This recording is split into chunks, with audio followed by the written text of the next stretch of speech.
Saudaraku Kali Setiawan, seorang TikToker asal PD Aceh, sedang menikmati liburan seru di Malaysia.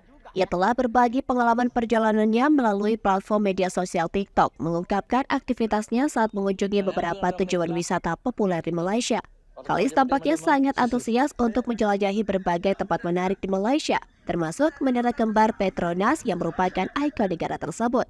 Selain itu, ia juga mengunjungi Batu Cafe di Selangor, Malaysia, sebuah tujuan wisata terkenal yang berdekatan dengan ibu kota Malaysia, Kuala Lumpur. Namun, yang membuat perjalanannya semakin istimewa adalah saat Kali Setiawan bertemu dengan para penggemarnya yang akrab disapa Maggie Z.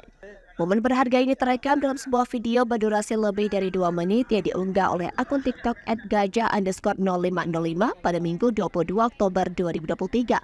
Dalam video tersebut, Kali Setiawan terlihat berinteraksi dengan para penggemar di Malaysia, bahkan foto bersama mereka.